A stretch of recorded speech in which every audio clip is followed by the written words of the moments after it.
저와 여러분이 한 절씩 교독하겠습니다. 여호와께서 모세에게 이르시되 너는 산에 올라 내게로 와서 거기 있으라. 내가 그들을 가르치도록 내가 율법과 계명을 친히 기록한 돌판을 내게 주리라. 모세가 그의 부하 여호수아와 함께 일어나 모세가 하나님의 산으로 올라가며 장로들에게 이르되 너희는 여기서 우리가 너희에게로 돌아오기까지 기다리라. 아론과 훌이 너희와 함께 하리니 무릇 일이 있는 자는 그들에게로 나아갈지니라 하고 모세가 산에 오르매 구름이 산을 가리며 여호와의 영광이 시내산 위에 머무르고 구름이 엿새 동안 산을 가리더니 일곱째 날에 여호와께서 구름 가운데서 모세를 부르시니라. 산 위에 여호와의 영광이 이스라엘 자손의 눈에 맹렬한 불같이 보였고 함께 보겠습니다. 모세는 구름 속으로 들어가서 산 위에 올랐으며 모세가 40일 40야를 산에 있으니라. 아멘. 출애굽기 전체에서 가장 중요한 부분이 출애굽기 19장부터 24장까지 시내산에서 언약을 체결하는 그러한 내용입니다. 오늘 본문이 시작되는 이 바로 앞부분에 이 언약 체결식이 마무리 지어지게 됩니다. 이 하나님과 이스라엘이 이제 이스라엘이 하나님의 백성이 되고 하나님은 이스라엘의 하나님이 되는 그러한 언약을 맺게 되는데 이것은 마치 오늘날 신랑과 신부가 결혼하는 결혼식의 비유에서 볼 수가 있습니다. 우리가 결혼식 다 마치고 나면 음식을 나눠 먹는 피로연이 있는 것처럼 출애굽기 24장 요 바로 앞부분에도 보게 되면 언약 체결식 이후에 이스라엘이 하나님 앞에서 먹고 마시며 즐기는 모습이 나옵니다. 그리고 바로 이어지는 것이 오늘 본문입니다. 신랑 신부가 결혼을 하였습니다. 그러면 그 다음에 무엇을 해야 되냐면 결혼한 이후에 이제 어떻게 살아갈지에 대해서 알아가는 것이 필요합니다. 우리가 대학에 입시를 할 때 입시를 앞두고 12년 동안 학교에서 배우는 것처럼 인생에 있어서 가장 중요하다고 할 수 있는 이 결혼도 사실은 배움이 필요합니다. 그리고 하나님과 하나님의 백성의 관계가 형성된 이후에도 이러한 배움이 필요합니다. 하나님께서는 이스라엘 백성 가운데 어떻게 그들과 더 함께하고 교제하고 또 어떻게 동행할지에 대해서 이스라엘에게 알려주시기 위하여 오늘 12절 말씀을 보게 되면 모세를 부르십니다. 12절에 이렇게 시작을 합니다. 여호와께서 모세에게 이르시되 너는 산에 올라 내게로 와서 거기 있으라.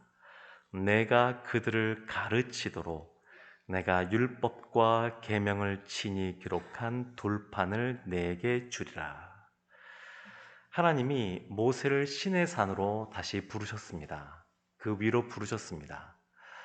출애굽기 19장을 보게 되면 그들이 시내산에 모였을 때에 하나님이 이스라엘 백성들로 하여금 옷을 깨끗하게 빨아서 입고 그 산 주위에 진을 치게 하고 그리고 모세를 산 위로 부르셨습니다.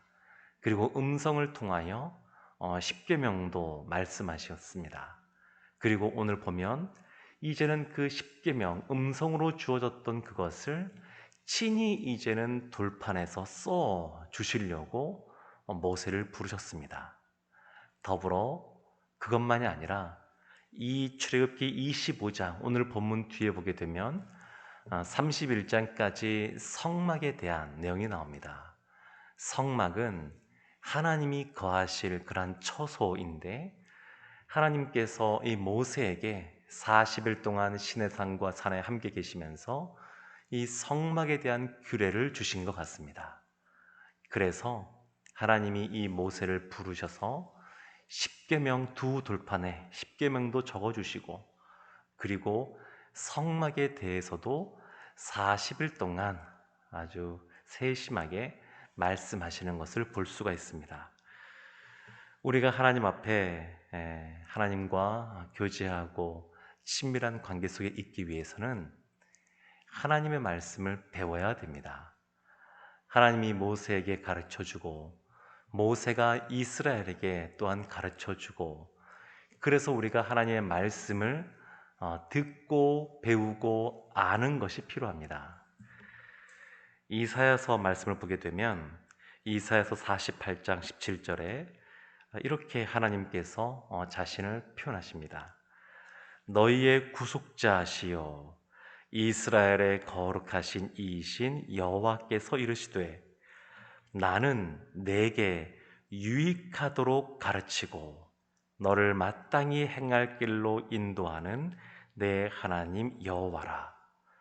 하나님이 가르치시는 것은 우리의 유익을 위해서 가르치는 것이다. 이렇게 말씀하셨습니다. 하나님께서는 지금 하나님의 자녀가 된 백성이 된 이스라엘에게 이와 같이 하나님의 말씀을 먼저 알려주고 계십니다. 그리고 나서 13절과 14절을 보게 되면 이제 이 모세를 부르는데 모세 이외에도 3명의 인물이 등장합니다. 13절에 모세가 그의 부하 여호수아와 함께 일어나 모세가 하나님의 산으로 올라가며, 모세의 40년 동안 시종 역할을 감당했던 여호수아, 그 여호수아가 다른 사람들은 다 밑에 있는데 이 여호수아만 모세를 따라서 올라갑니다. 그리고 14절 보게 되면 장로들에게 이르되 너희는 여기서 우리가 너희에게로 돌아오기까지 기다리라. 아론과 훌이 너희와 함께 하리니 무릇 일이 있는 자는 그들에게로 나아갈지니라. 아론과 훌이 등장합니다. 아론은 모세의 3살 많은 형이고, 훌은 많은 사람들이 미리암의 남편이 아닌가 이렇게 추측들을 합니다. 미리암이 아론보다 나이가 많았던 것 같으니까 이 훌도 그 미리암과 나이가 비슷하다 그러면 모세보다는 나이가 좀 더 많은 사람일 텐데, 이런 생각을 할 수 있습니다. 나도 모세처럼 산 위로 올라갔으면 좋을 텐데, 어쩌면 아니면 여호수아처럼 여기 있지 않고 같이 동행하여 올라가면 좋을 텐데, 이런 생각을 할 수도 있습니다. 근데 하나님께서는 각자 다 하나님의 백성이 되었지만 맡겨신 역할들이 있습니다. 모세에게 맡겨신 것이 있고, 여호수아에게는 여호수아에 맞는 역할을 주셨고, 또 아론과 훌에게도 그에 합당한 것을 주셨습니다. 우리가 하나님 나라의 이 하나님 나라를 섬길 때에도 보게 되면 우리의 생각대로가 아니라 하나님께서 그 한 사람 한 사람을 필요에 맞게 역할을 주시는 것들이 있습니다. 그래서 각자 하나님이 주신 그 역할에 충실하는 것이 필요한 것을 볼 수 있습니다. 근데 지금 이제 올라가면서 아마도 모세가 조금 예감한 것이 아닌가 싶습니다. 장로들에게 무슨 일이 생기면 아론과 훌에게 나아가라 이렇게 말한 걸 보니까 하나님께 나아갔을 때 그 기간이 짧지가 않고 조금은 길어질 수 있겠다, 이런 예감을 한 것이 아닌가 싶습니다. 15절과 16절 보게 되면 이제 산에 오르는 모세의 장면이 나옵니다. 16절입니다. 15절입니다. 모세가 산에 오르매 구름이 산을 가리며, 16절 여호와의 영광이 시내산 위에 머무르고 구름이 엿새 동안 산을 가리더니 7째 날에 여호와께서 구름 가운데서 모세를 부르시니라. 시내산에 구름이 가득 이렇게 두르고 있었습니다. 그래서 엿새 동안 모세가 올라가지 못하고 그 밑에 머무르고 있었습니다. 산 밑에는 이스라엘이 있고 아론과 훌과 장로들이 있고, 그리고 여호수아와 더불어 이 모세가 산을 올라왔는데 산 그 정상으로 가려니까 구름이 가득 차 있어서 그 밑에서 엿새 동안 기다리고 있었습니다. 지금 하나님이 모세로 하여금 올라와라 그랬습니다. 부르셨습니다. 하나님이 부르셨으니까 이 모세가 순종하는 모습으로 나아갔습니다. 그러면 하나님께서 만나 주셔야 되는 것 아니겠습니까? 근데 그렇게 하지 않고 기다리게 하시는 겁니다. 기다리라. 엿새 동안 기다리게 하셨습니다. 그리고 나서 18절 말씀 보게 되면 이제 모세가 구름 속으로 들어가게 됩니다. 여호수아는 남겨두고 구름 속을 뚫고 이 모세가 나아가서 18절 끝에 모세가 40일 40야를 산에 있으니라. 40일 동안 머무르게 됩니다. 모세가 하나님 앞에 머무르는 시간이 짧지가 않습니다. 그리고 이 사건은 출애굽기 32장에 보게 되면 금송아지 사건이 나오게 되는데, 그때 그들이 이스라엘이 하나님 앞에 범죄하는 그러한 사건의 단초가 됩니다. 모세가 하나님 앞에 머무르고 있었습니다. 이스라엘도 그 모세를 바라보면서 기다리고 있습니다. 모세가 산에 올라가서 40일 동안 있을 때 이스라엘이 기다리다 지친 겁니다. 언제 오나, 그리고 마음에 두려움과 불안함이 있는 겁니다. 근데 하나님은 우리로 하여금 기다리려고 할 때가 참 많이 있습니다. 즉각 하나님께서 말씀하시고 역사하실 때도 있지만, 또 상당히 많은 부분은 우리가 기도할 때에 우리가 기도하는 그때에 우리의 기도하는 방법으로 역사하시기보다 기다리게 하시고 또 하나님의 방법으로 역사하실 때가 참 많이 있습니다. 그래서 이와 같이 기다리는 그러한 모습은 오늘날 우리에게도 마찬가지인데, 예수님께서 구름 타고 승천하시면서 기다리라 말씀하셨습니다. 몇 년이 지났나요? 거의 2000년이 지금 지났습니다. 마태복음을 보게 되면 신랑을 맞이하러 나간 10명의 처녀 비유의 말씀이 나옵니다. 5 처녀는 기름을 충분히 준비하였고 5 처녀는 그렇지 못하고 등만 준비해서 나갔습니다. 근데 이 슬기로운 5 처녀는 신랑이 늦게 와도 기름을 준비한 것이 넉넉하니까 언제든지 그 자리를 지키면서 할 수 있었는데, 미련한 5 처녀는 그러지 못하고 중간에 돌아갈 수밖에 없었습니다. 그러니까 기다리는 사람은 어떠해야 되냐면, 이와 같이 하나님께서 말씀하신 것을 슬기롭게 그것을 감당하며 기다려야 됩니다. 이것에 대해서 시편 25편 5절에 이렇게 말씀하고 있습니다. 주의 진리로 나를 지도하시고 교훈하소서. 주는 내 구원의 하나님이시니 내가 종일 주를 기다리나이다.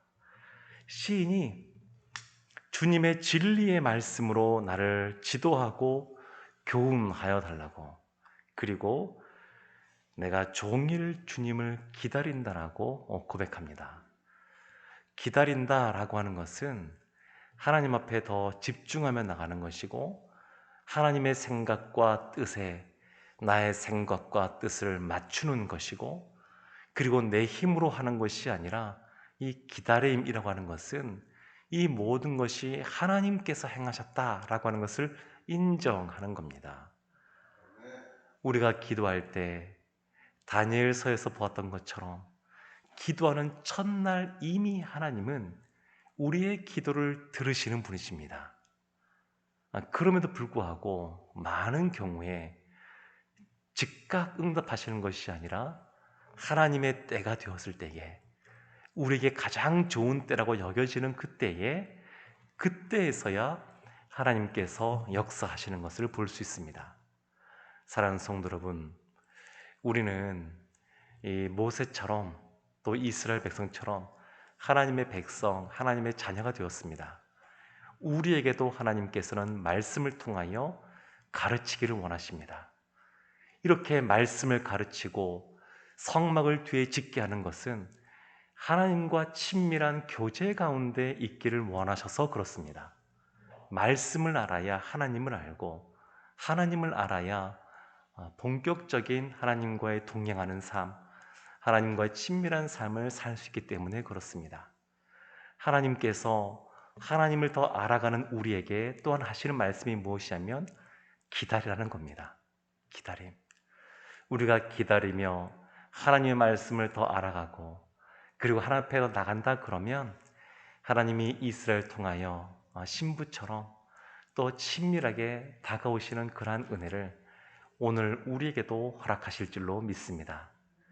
하나님의 말씀을 사모하고 또 주님을 바라보고 기다리는 오늘 한 날 되셔서 하나님의 은혜를 받아 누리는 삶을 살아가시기를 주님의 이름으로 축원합니다. 기도하겠습니다. 하나님, 언약을 맺은 이스라엘과 또 모세에게 말씀을 주시고 또 기다림을 주시고, 이걸 통하여 더 친밀한 관계 속에 놓여지기를 원하셨던 것처럼, 하나님, 오늘도 우리가 하나님 말씀을 사모하고 주님을 종일 기다리며 바라보는 그러한 모습 속에 하나님의 깊은 임재하심과 하나님의 함께하심을 경험하게 하여 주옵소서. 우리를 사랑하시는 예수님의 이름으로 기도합니다. 아멘.